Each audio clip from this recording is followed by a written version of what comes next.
So we're dealing with inflammation of the tendons here. We'll be focusing on the elbow, but the ideas and concepts can be extrapolated to apply to anywhere else in the body.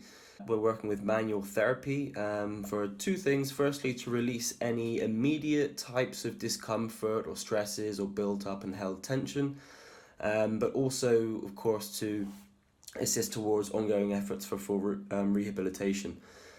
This is just manual therapy. There are many other elements of rehabilitation when it comes to the tendons, and I also believe that these types of injuries can be very, very personal.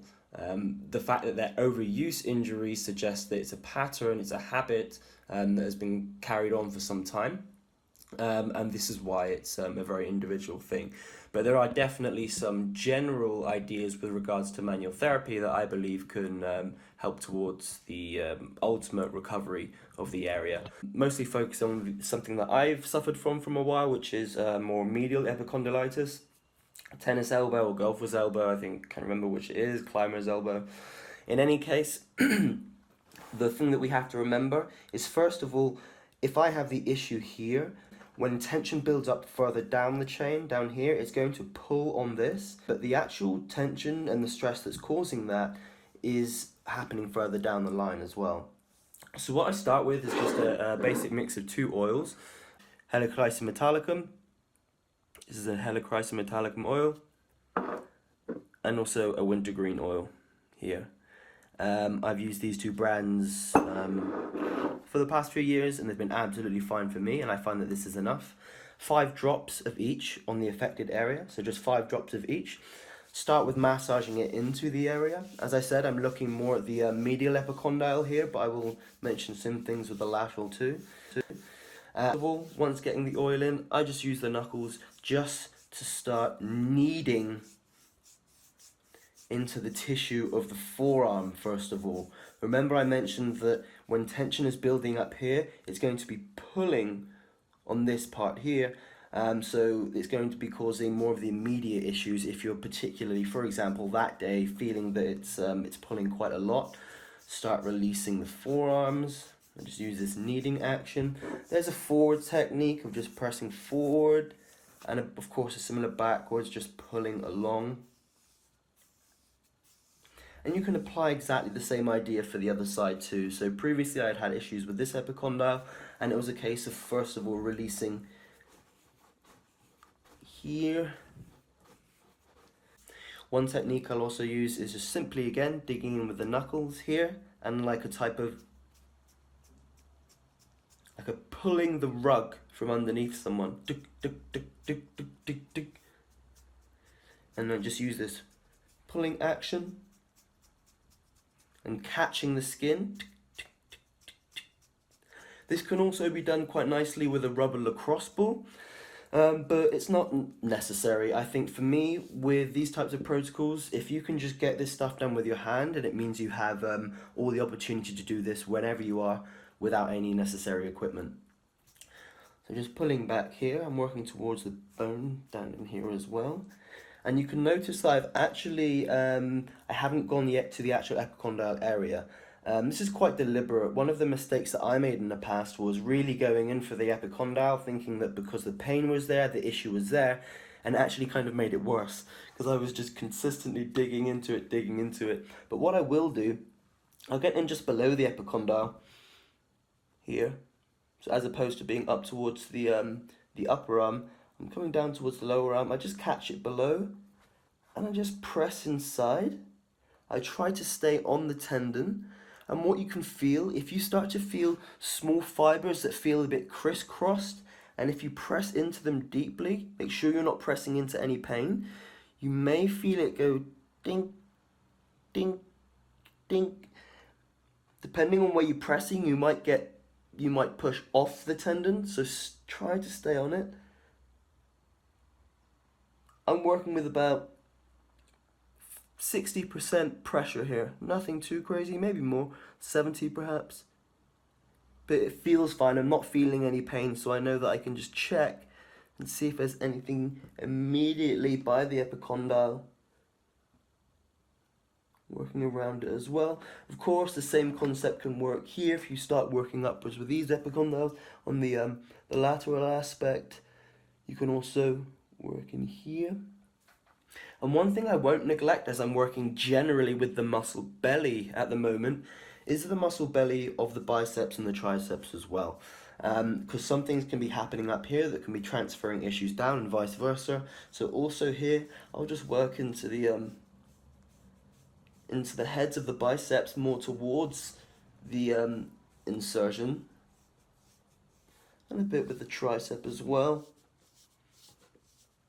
And again, this may be more or less for you. You may need to work more or less to this depending on how your particular injury is connected to the rest of the arm.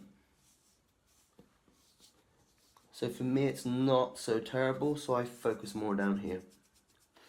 Another technique that we'll use is, again, utilizing the knuckles here. It's just a type of a cross friction massage. And I just work, again, I can start here or lower, it completely depends. I'll just not directly on the issue, but I'll just work here. And I'll just work with some side to side with the knuckles.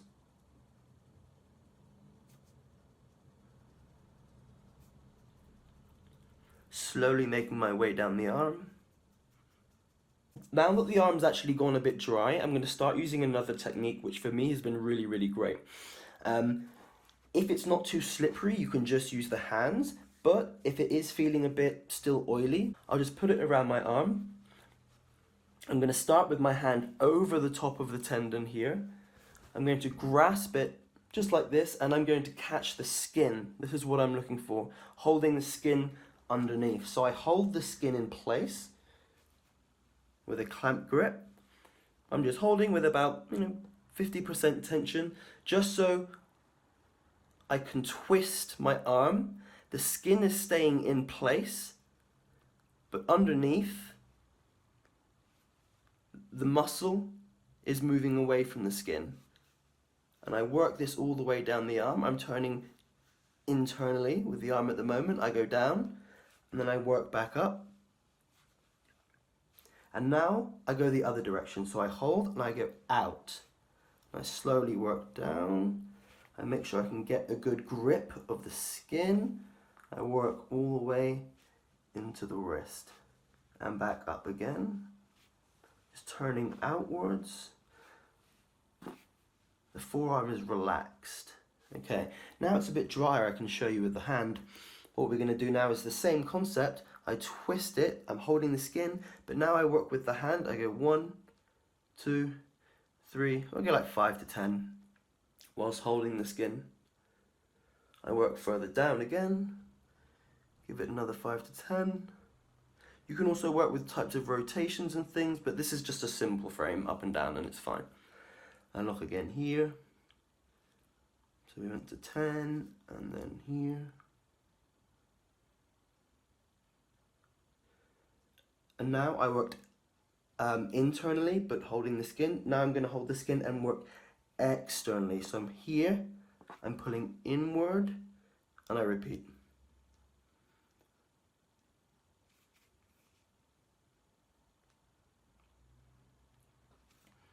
I take about 4 stations or 5 stations. If you haven't got much time, you can just do 3 stations. By stations, I mean how many points on the arm, 1, 2, 3, 4, 5, or just 1, 2, 3. Depends what you need. Just show you a couple basic grips for the massage if you're really starting to massage in the belly. One of the basic is this type of duck grip. A duck grip means if you need to really massage into the belly, you can use this type of movement as you move down. And again, I'm taking hold of different parts of the muscle belly. So I'm here, getting down through here. I may even go in towards the bone here. This is if you need to start really getting into some of these places. You can spend 5-10 minutes just massaging. And one of the last things we'll use around the affected area, pick up some of the skin. Now when you pick up some of the skin, press with the ends of your fingers in a pinching type style, and pinch quite strongly. Now start pulling away slowly. And when you feel pain, a very strange, thin shooting pain, that is almost like a fiber that you're holding onto, that is catching and pulling on something, spend a moment there, up to around 30 seconds, and just try to see if you feel it release. And then work further up. Just be careful, in some cases you can pick up some other things in there, so just make sure that it's the skin that you're working with and not a vein. Working upwards, I'm squeezing tight. And this is how I work. I might work around here, just working with the skin, spend 5 or 10 minutes. This should be, I believe, the first point of protocol for any inflammation issues. It can relieve a lot of discomfort. It can allow you to perhaps train some things that you couldn't before when there was a lot of tension still built up in the arms. But in any case, it should be used in conjunction with other protocols as well.